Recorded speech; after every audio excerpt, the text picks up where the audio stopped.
अगर हम social psychology की बात करें तो स्टैनली मिलीग्राम का नाम सबसे ऊपर आता है।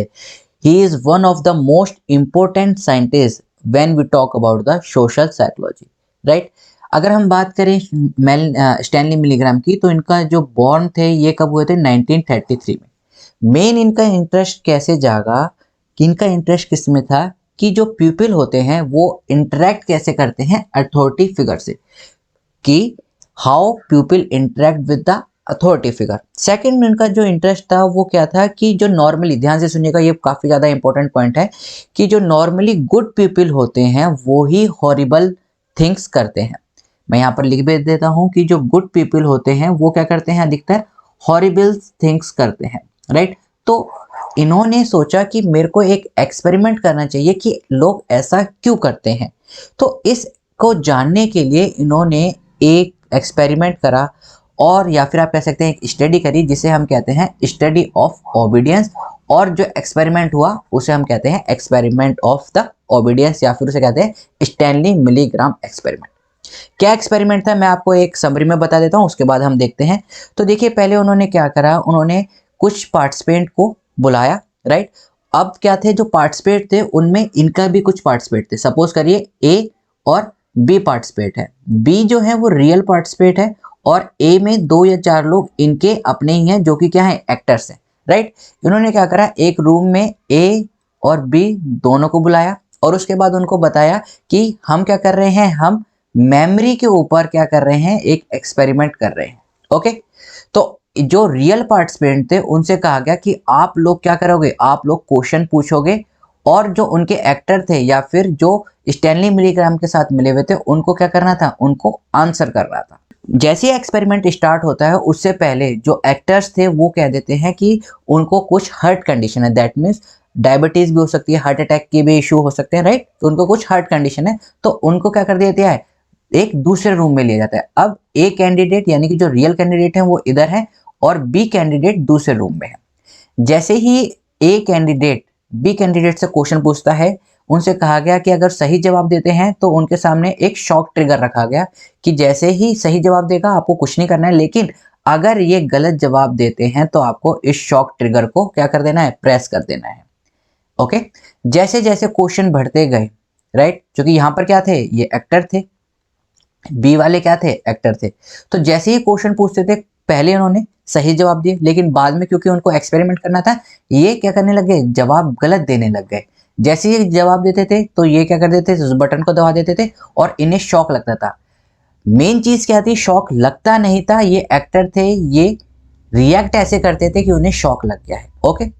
अब क्या हुआ कि क्वेश्चन जैसे जैसे बढ़ते चले गए, तो जो अथॉरिटी फिगर थी, दैट मीन्स एक आदमी था जो कह रहा था कि मैं साइंटिस्ट हूँ, या फिर जिसने व्हाइट कोट पहन रखा था, उन्होंने कहा कि जो शॉक है वो भी हम क्या करते चले जाएंगे, इंक्रीज करते चले जाएंगे। दैट मीन्स जो शॉक की कैपेसिटी है वो भी हम क्या करते चले जाएंगे, इंक्रीज करते जाएंगे।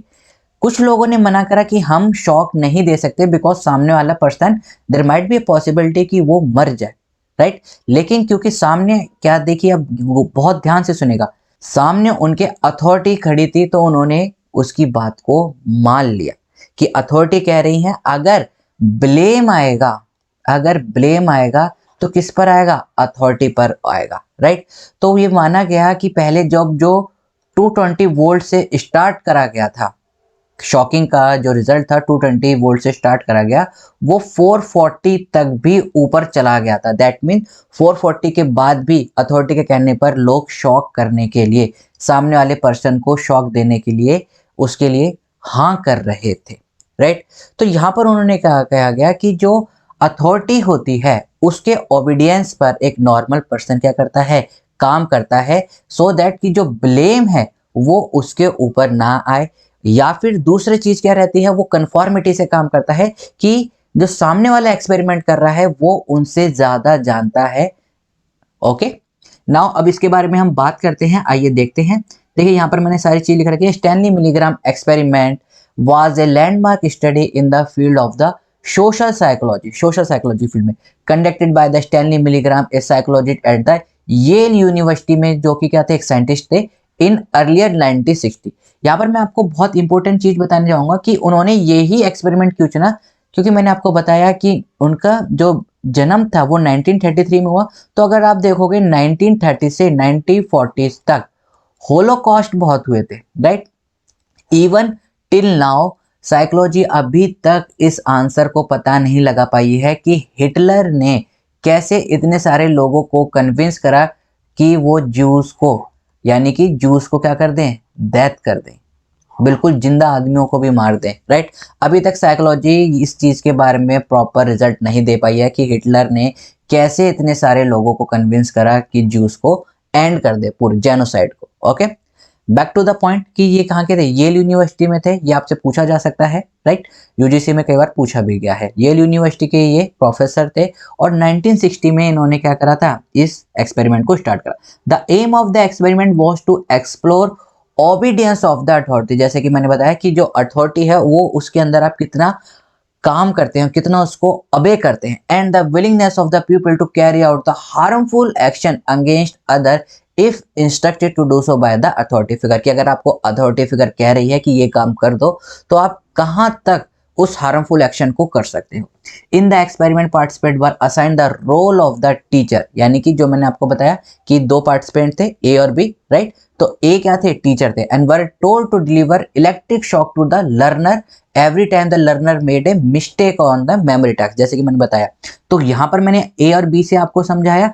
आप ए को ले सकते हो, यहाँ पर ये क्या है, ये आप इससे ले सकते हो, यहाँ पर ए को आप लिख सकते हैं कि ये क्या थे, टीचर की तरह काम कर रहे थे मेमोरी में, और बी जो कि एक्टर थे वो क्या काम कर रहे थे, लर्नर की तरह। ओके, तो यहाँ पर क्या था, ए आपके टीचर की तरह थे और बी आपके लर्नर की तरह काम करते थे।